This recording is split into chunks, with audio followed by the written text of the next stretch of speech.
Hello everyone, I'm Rashmi Mangla, working as an assistant professor for the BBA department of St. Andrews Institute of Technology and Management. The subject that I'll be teaching today is Human Rights and Values. Now, this is the second lecture of HRV for Unit 1. The topics that I'll be teaching today are International Perspective of Human Rights, Universal Declaration of Human Rights, under which we'll be covering Article 1 to 14 today. Now, when we talk about international perspective of human rights, now international perspective mainly deals with the overall global perspective, which is covered globally in the entire world. The modern perspective to human right is reflected in the Vienna Declaration adopted by the World Conference on Human Rights in June 1993. So it was reflected in the Vienna Declaration in June 1993. The declaration categorically states that all human rights are universal, indivisible and interdependent and interrelated, and that democracy, development and respect for human rights and fundamental freedoms are interdependent and mutually reinforcing. So basically it declared that all the human rights are universal. They apply overall, they are indivisible, we cannot divide them, they are interdependent, linked with each other, connected with each other, as we say, interrelated, and that democracy, development and respect for human rights and fundamental freedom, they all are interdependent and mutually reinforcing. That means they are mutually interconnected with each other. Then during the last 61 years of the United Nations has adopted nearly 100 human rights instruments covering the entire gamut of human relationship. So basically in the last 61 years, 100 human rights instruments have been adopted which cover the entire gamut. That means all the basically all the concepts of human relationship, all of them are covered within these 100 rights. Then these inter alia deal with, so all these aspects which are covered, they deal with the rights of women, children, refugees, migrant workers, stateless persons, minorities, prohibition of torture, slavery, genocide, racial and or religious discrimination, right to development, right to peace, etc. So all these aspects are dealt with within these all the 100 human rights which we have adopted. Now, apart from this, we have Universal Declaration of Human Rights. Now, this declaration was made on December 10, 1948 in the General Assembly of United Nations. It was adopted and it was proclaimed as the Universal Declaration of Human Rights, which we also read it as UDHR. It has been translated into more than 350 languages worldwide and more than 100 African languages. Now there are basically details of 30 articles given in UDHR. Now today we will be covering Article 1 to 14 in our today's session. In the next lecture we will be covering rest of the articles, that is 15 to 30. Alright, let's begin with the first one, that is Article 1, Innate Freedom and Equality. Now all human beings are born free and equal in dignity and rights. That is, all human beings, whenever just the time when they are born, we had learnt in the previous class, as and when human beings are born, they have human rights which they possess just because of the fact that they are human beings. Alright, so they also have the right that they are equal in dignity and all the rights are equal. They are also endowed with reason and conscience and should act toward one another in a spirit of brotherhood. So they need to live in a spirit of brotherhood with each other, considering everybody to be equal and considering that everybody has equal freedom from the birth. Alright, here innate here means which is existing from birth, as we can say. Then Article 2, Ban on Discrimination. Everyone is entitled to all the rights and freedoms set forth in this declaration without distinction of any kind, such as race, color, sex, language, religion, political or other opinion, national or social origin, property, birth or other status. So that means that no human being can be discriminated on any of the grounds which are mentioned here. That nobody can be discriminated, and Article 2 imposes a ban on discrimination. That discrimination has to be banned. Everybody is entitled to equal right and equal freedom, and they need to be treated equally without any discrimination on the basis of any of such terms. And not only this, no distinction shall be made on the basis of political, jurisdictional or international status of the country or territory to which a person belongs, whether be it independent, trust, non-self-governing or under any other limitation of sovereignty. So on the basis of their international status of the country also, we cannot make any distinction or we cannot discriminate anybody. Alright. Then Article 3 deals with right to life. Everyone has the right to life, liberty and security of a person. Everybody has the right to live. Everybody is entitled that they have a life which is for themselves to live, and they have the liberty to secure themselves, to live, innately, to live freely. They have that right. Then Article 4. Article 4 deals with ban on slavery. Before we studied ban on discrimination in Article 2, Article 4 deals with ban on slavery. Now ban means we cannot make anybody as a slave. That means it has to be banned. If anybody is making anybody a slave of themselves, we have to, that has to be banned. That has to be stopped right then and there. So no one shall be held in slavery or servitude. Slavery and the slave trade shall be prohibited in all their forms. It has to be completely prohibited, stopped. Then Article 5, ban on torture. Again, we cannot torture any other person subject to any of the terms or on the basis of any of the fact. We cannot torture. No one shall be subject to torture or to cruel, inhuman or degrading treatment or punishment. We cannot punish anybody. We cannot treat anyone badly. We cannot torture anyone or we cannot treat them cruelly. We do not have the right to do that to any other human being. And Article 5 imposes a ban on that. Then Article 6, right to recognition as a person before the law. Article 6 gives us a right that everybody has the right to be recognized as a person. Every human being is recognized as a person before the law. Then Article 7 deals with equality before the law. All are equal before the law and are entitled without any discrimination to equal protection of the law. Now this says that all people are equal in the eyes of law. Alright? That nobody can be discriminated on any grounds.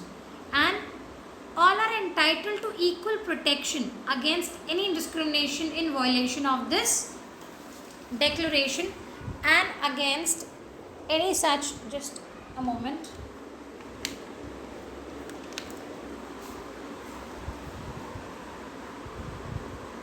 All are entitled, what I was saying, I'm so sorry for the pause, something happened in between actually.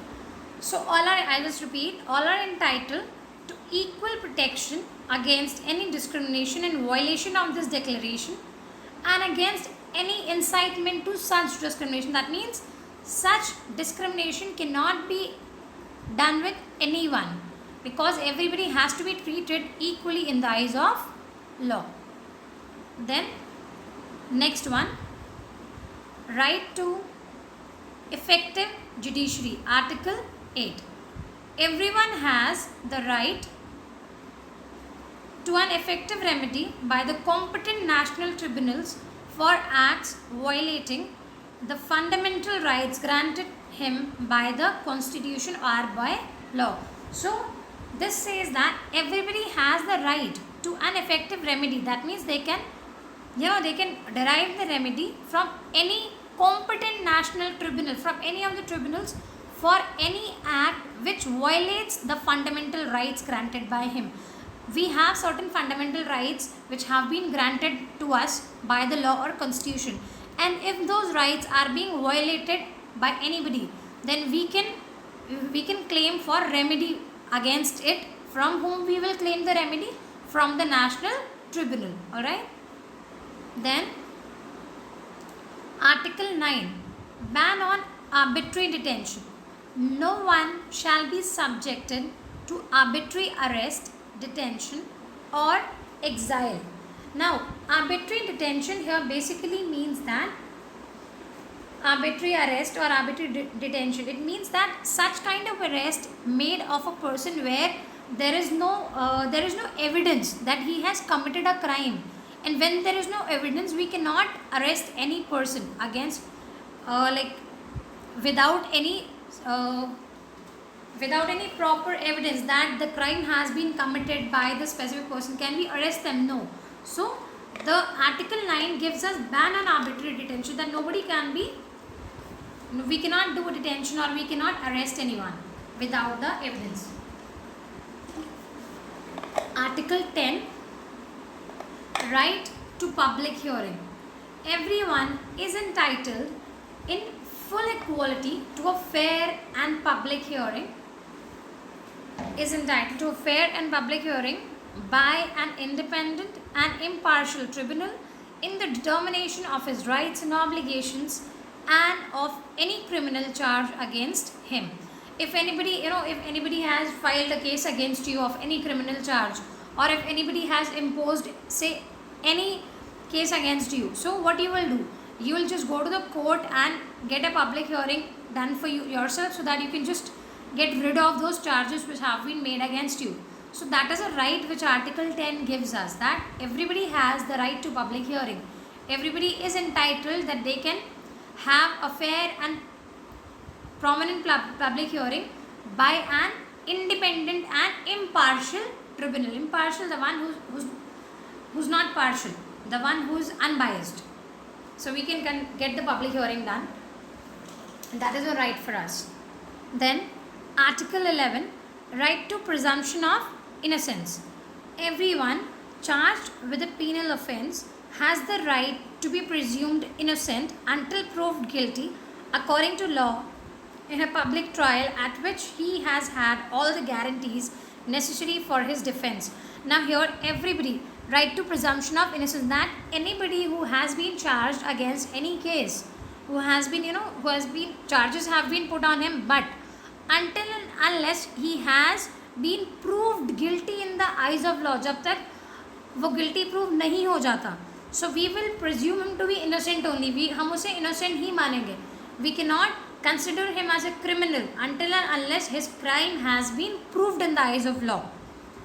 And also that, like, when he is providing necessary necessary guarantees of defense, basically he is providing evidence for what? For proving himself innocent. So because he is providing necessary evidence, although the final decision has been made or not, but because he is providing the evidence and because he has not been proved guilty by the law, so we will consider him as innocent only. We will presume that he is innocent. So no one shall be held guilty of any penal offence on account of any act or omission which did not constitute a penal offence under national or international law at the time when it was committed. And not only this, that nor shall a heavier penalty be imposed than the one that was applicable at the time the penal offence was committed. For example, the offence was committed in the year 2018, alright, but the case proceeding went on till year 2020. So the final decision came in the year 2020, and जो decision आया उसके according some penalty had to be imposed. So penalty will be imposed on the basis of those charges which were there in the year 2018, yani the year in which the crime had been committed or the year in which the offence had been committed. The charges which are there in the law, which are there at that time, those charges will be paid, and not the charges which are in the year 2020. For example, the fine for that offence in the year 2018 was 10,000, and the fine for the same offence in the year 2020 is 15,000. Alright, earlier it was 10,000, 2018 में 10,000 था, उसी offence के लिए जो fine पे करना है. 2020 में 15,000 है. The result, the declaration of the final decision has been made in 2020, but जो फाइन पे करेगा वो 2018 के अकॉर्डिंग ही पे करेगा. सो he will pay a fine of 10,000 only, because the penalty that is imposed, it is imposed on the basis of those terms only when the offence was committed. जब offence commit किया गया था उसी time के charges we impose for the penalty. So no heavier penalty can be taken. Then Article 12, right to privacy. No one shall be subjected to arbitrary interference with his privacy, family, home or correspondence, not to attacks upon his honor and reputation. That means no one shall be subjected. That means everybody has a right to privacy. That means nobody can interfere. Can anyone interfere in our family matters? Do we allow anyone to interfere? No. That is our private space, and we will never prefer, and we will never allow any third person to deal with that, to come in between our family matters. So that means we have a right to privacy, that the matters which we feel are just for our family, nobody can interfere on the basis of any grounds. And even if he does so, we have a right to stop him, because that is our right to privacy. So no one shall be subject to arbitrary interference. Nobody can interfere in the privacy of family, home or correspondence, nor attack upon his honor. और हमारी reputation, हमारे honour के ऊपर nobody can attack. We say मानहानि का दावा कर देते हैं लोग. So that is the same, that nobody can disrespect us, nobody can attack upon our honor or reputation. Everyone has the right to the protection of the law against such interference or attacks. So everybody has the right that we can be legally protected. If anybody tries to attack our own honor or reputation, we can just sue them. Alright, we have a right to get ourselves protected for that. Then Article 13, right to freedom of movement. Everyone has the right to freedom of movement and residence within the borders of each state. Not only that, everyone has the right to leave any country, including his own, and return to his country. So we have this right that we can freely move anywhere. We can just leave our country, go to any other country, and then again we can return back to our country also. We have that right to freedom of movement. But again, on the basis, this right, although we possess, but it can be restricted at some times on the basis of, on the basis of overall national level. For example, let's say in the current situation, do we have the right to freely move? We are facing from, a lockdown has been imposed in the whole country. The whole world is facing the crisis of COVID-19. So do we have a right of movement right now? Can we exercise our right? No. So that means these rights can be restricted at some times whenever it is a matter of emergency, or it is a matter of national safety. So these can be restricted. रोक सकते हैं इन rights को. Then 14th one, Article 14 tells us the right to asylum. Now asylum doesn't here means that mental asylum. Here asylum basically means protection that is granted by a state to someone who has left their home country. Like for example, somebody is leaving their home country and they go in some other country, and if they provide protection to them, so that is called giving asylum to that person. Everyone, right to asylum, everyone has the right to seek and to enjoy in other country asylum from prosecution. For example, Vijay Mallya has run, उसके against cases चल रहे हैं, but he has run and he is residing somewhere outside, right?